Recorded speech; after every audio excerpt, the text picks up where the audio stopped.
Hello friends, અનન્યાઝ home કિચનમાં તમારું સ્વાગત કરું છું. આજે હું તમારી સાથે શેર કરવાની છું ઉપવાસ માટે એકદમ ટેસ્ટી અને ખૂબ જ ઝડપથી બની જતા એવા સિંગોડાના લોટના વડા. આ સિંગોડાના લોટના વડા ટેસ્ટમાં ખૂબ જ સરસ લાગે છે.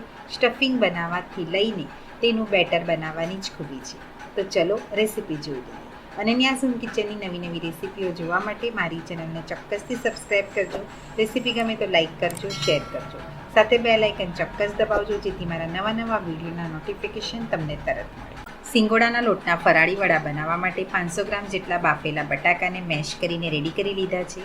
તેની અંદર એક એક કરીને બધા મસાલા એડ કરીએ. અડધો કપ જેટલું કોપરાનું છીણ, અડધો કપ જેટલો સિંગદાણાનો શેકેલો પાવડર, સાથે 2 ચમચી જેટલી આદુ મરચાંની પેસ્ટ, થોડા ચોપ્ડ કરેલા લીલા મરચાં, થોડી કોથમીર અને થોડા ડ્રાયફ્રૂટ્સ એડ કરી દઈશું.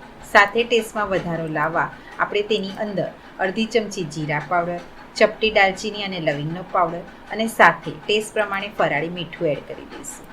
હવે આપણે એક એક કરીને બીજા ઇન્ગ્રીડિયન્ટ્સ પણ એડ કરીએ જેથી આપણું સ્ટફિંગ અસલ બહાર જેવું રેડી થાય. તો ગળપણ માટે 2 ચમચી જેટલી બુરું ખાંડ, અડધી ચમચી વરિયાળી, 1 ચમચી જેટલા સફેદ તલ એડ કર્યા છે અને 3 થી 4 ચમચી જેટલા દાડમના દાણાનો ઉપયોગ કરીશું. હવે આપણે તેની અંદર 3 થી 4 ચમચી જેટલો આરારોટ પાવડરનો ઉપયોગ કરીશું. હવે આપણા બધા ઇન્ગ્રીડિયન્ટ્સ આરારોટના લોટની સાથે સરસ રીતે ભળી ગયા છે. અહીંયા આપણે ખટાશ માટે અડધી ચમચી જેટલો આમચૂર પાવડર એડ કરી દઈશું.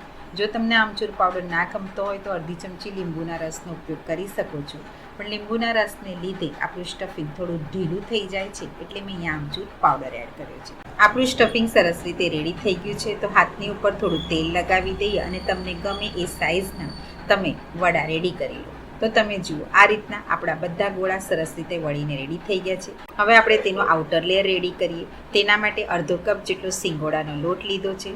સાથે 2 ચમચી જેટલો રાજગીરાનો લોટ એડ કરી દઈશું અને સાથે ટેસ્ટ પ્રમાણે ફરાળી મીઠું એડ કરી દઈશું. બધા લોટને સરસ રીતે મિક્સ કરી લીધા પછી બીજા બાઉલમાં લઈ લઈએ જેથી આપણે તેને બોળવામાં આસાની રહે. જરૂર પડે એ રીતે પાણી એડ કરતા જવાનું છે અને આ રીતનું આપણું બેટર સરસ રીતે રેડી કરી લેવાનું છે. તમે જુઓ, પકોડાનું બેટર જે રીતે આપણે બેસનનું રેડી કરતા હોય તે રીતે જ આપણે રેડી કરવાનું છે. રાજગીરાનો લોટ તેની અંદર એડ કરવાથી આપણા વડા ખૂબ જ ક્રિસ્પી થશે એટલે મેં રાજગીરાનો લોટ એડ કર્યો છે. તો ચલો હવે આપણે વડાને ફ્રાય કરી લઈએ. બેટરની અંદર આ રીતે એક વડું એડ કરી દઈશું. તેને આ રીતે ચમચીની મદદથી રગદોળી દઈશું અને પછી તેલની અંદર એડ કરી દઈશું. આ રીતે એકદમ ઇઝી રીતે તમે સિંગોડાના લોટના વડા રેડી કરી શકો છો. જો તમને એ રીતે ના ફાવે તો હાથની મદદથી પણ રગદોળીને બનાવી શકો છો.